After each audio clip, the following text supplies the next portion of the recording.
내가 무엇을 하고 싶고 먹고 싶고 어떤 시간이 필요하다라고 이야기하는 거. 근데 이것들을 말하지 않으면 계속 쌓이다 보면 나중에 그게 분노로 되거든요. 김창호 강사님하고 유튜브 했다가 제가 그 PD님한테 편집해 주세요라고 전화를 드리긴 했거든요. 미친 여자, 이런 단어가 좋겠네요. 결혼하고 나서 언젠가부터 한 달에 한두 번씩 정말 미친 여자가 되는 거예요. 저는 김영숙 작가라고 합니다. 방송작가 25년 차고요. 나는 자연이다 프로그램 8년째 하고 있고요. 이번에 에필로그는 다정하겠습니다. 책을 냈습니다. 저희가 사실 시청률로 따지고 보면 에필로그가 나갈 쯤에는 시청률이 급격히 떨어져요. 근데 제가 자연인들을 한 분 한 분 만나다 보니까 그분들의 이야기의 마무리 글이잖아요. 그래서 그분들의 인생을 제가 잘 쓰고 싶다는 생각에 25초 들어가는 에필로그를 굉장히 정성껏 쓰고 있거든요. 그래서 그 에필로그는 다정하겠습니다 라는 게 저의 그런 생각을 담은 책 제목입니다. 온유 스테이지에서 제가 제 안부에 무심했던 시절의 번아웃을 자기 돌봄으로 어떻게 회복했는지, 그리고 자기를 돌보는 여러 도구가 있을 텐데 그 도구 중에 글쓰기가 어렵고 좀 많은 시간이 필요하고 에너지가 필요하지만 그만큼 치유의 효과, 회복의 효과가 굉장히 크다라는 거를 꼭 함께 나누고 싶어서 이런 주제를 정했어요.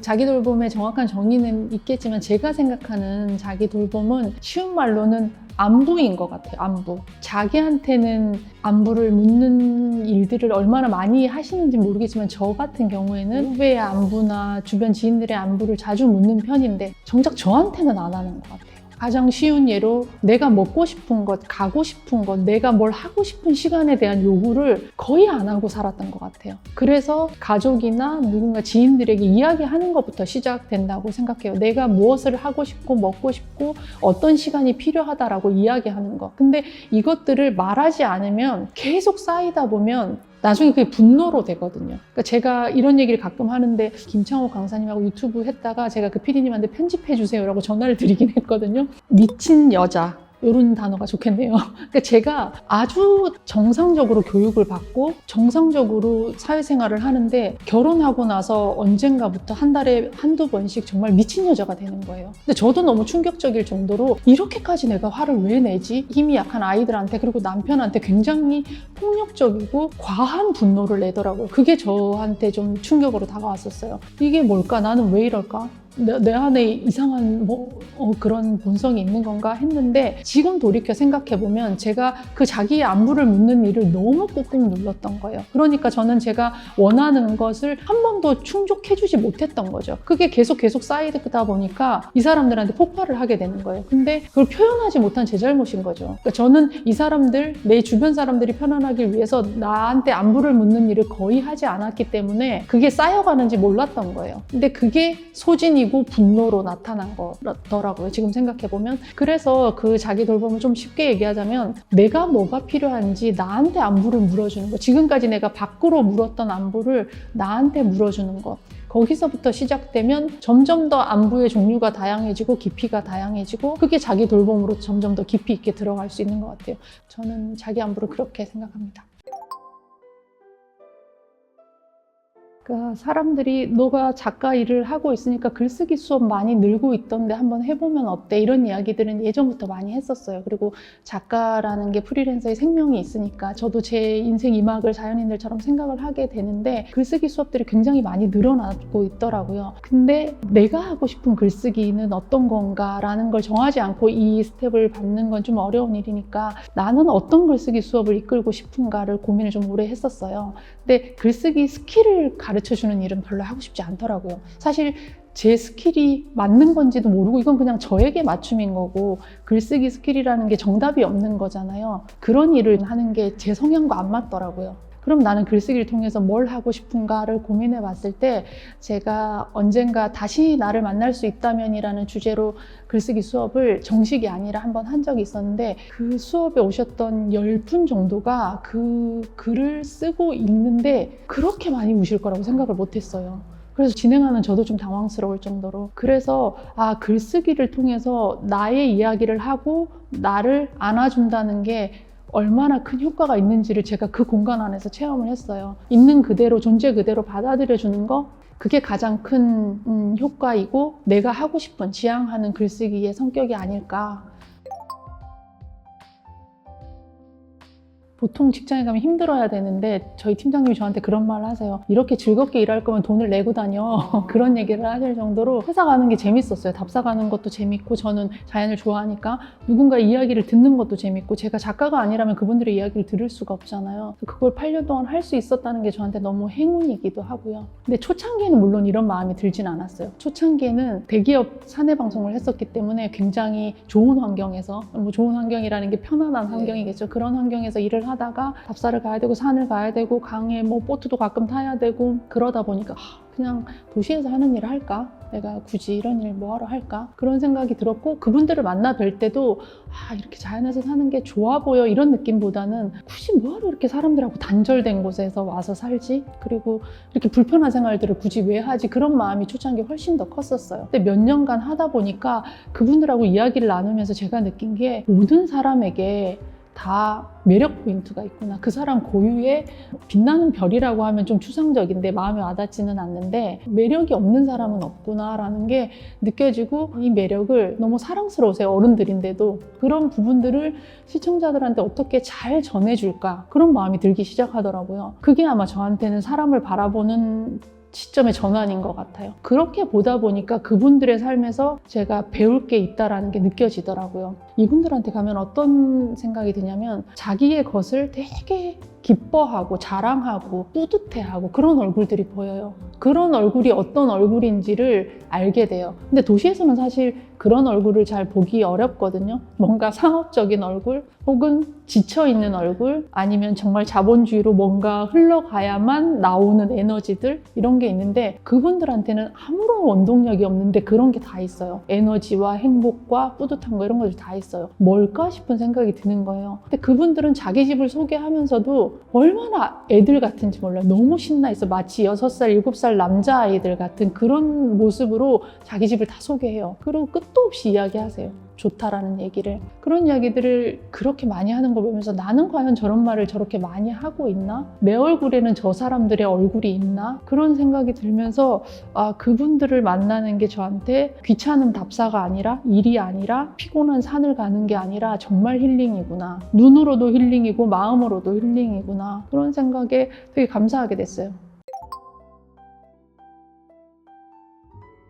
가장 큰 동기를 추상적인 언어로 다 묶어서 이 공통된 언어로 하나로 얘기한다면 소진인 것 같아요. 그 번아웃이 왔기 때문에 이대로는 더 이상 못 있겠다. 그리고 그 못 있겠다를 바로 결정하신 분도 있지만, 번아웃을 느끼지만 현실에 치여서 바로 산에 갈 수 없는 분들 있잖아요. 그런 분들은 차츰차츰 준비를 계속 하고 계세요. 그게 제가 아까 말한 자연에서만 느낄 수 있는 충조평판이 없는 자연 자체의 힘이 있잖아요. 치유의 힘이 있잖아요. 그런 분들도 계시고, 또 어떤 분들은 향수를 찾아서 떠나기도 해요. 제가 어렸을 때 이런 곳에 살았어요. 그래서 그런 품 안에서 살고 싶어요, 이제는. 근데 어쨌든 그분들이 하는 모든 이야기를 통칭해서 할 수 있는 단어는 저는 소진이라고 생각해요. 그 안에 형태는 여러 모양이겠지만 그런 것 같아요.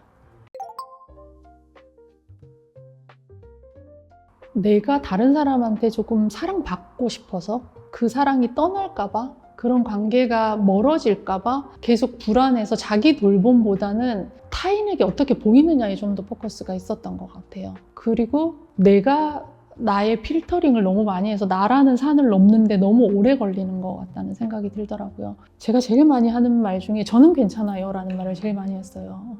저는 아무거나 괜찮아요. 저는 괜찮아요. 뭐 그런 것들. 저는 다른 사람이 불편한 것보다 제가 불편한 게 편한 거예요. 근데 대부분 사람들이 아마 그럴 거예요. 그래서 제가 하기 시작한 게 가정 내에서 저한테 다정하기로 했어요. 나는 괜찮아. 여보, 난 아무거나 먹어도 돼. 이게 아니라 굉장히 고집스럽게, 이건 내 거야.